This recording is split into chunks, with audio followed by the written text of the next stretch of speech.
In the early 13th century on the west coast of modern-day Peru, there was an overpowered tribe called the Incas. The Incas were well known for their peacekeeping lifestyle and much, much more.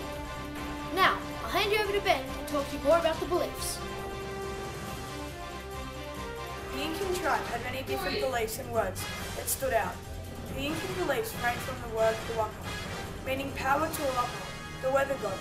They also had many different things in relation to their ancestors, like how they believed that the spirit of their loved ones would still play a major role in the world of the living. They also were worshipped by their descendants.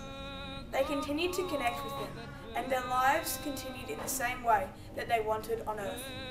Now that's it for beliefs. Thanks, Ben. Now it is time for me to tell you more about the social structure of the Incas. The social structure of the Incas ranged from Sapa Incas to nobility. The Sapa Inca were the most highest, and they had the biggest privileges. They were considered the children of the sun. Next in line were the royalty. They were the wingmen of the Sapa Inca, or the king. They were considered a wealthy slave. And last, but not least, the nobility. These guys had many different groups of Incas. For example, Kappa Incas, the status and the rights; Caracas, these were the local leaders and they collected taxes; and the commoners.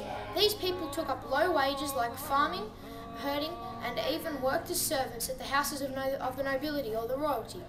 Now back to Ben to talk to you about the final topic, daily life as an Inca.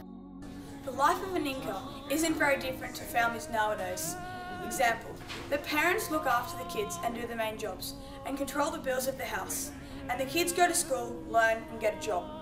Usually the sons will learn physical skills, for example, lifting and carrying weapons and etc.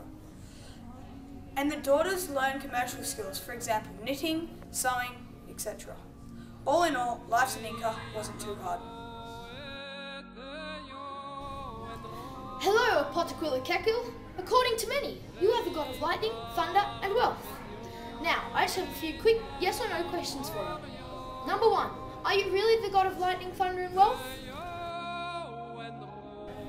Yes. Number 2, do you have people who sacrifice their own lives just to be like you? No, not necessarily. And last but not least, do you think that people have faith in you? Yes, everybody has faith in me.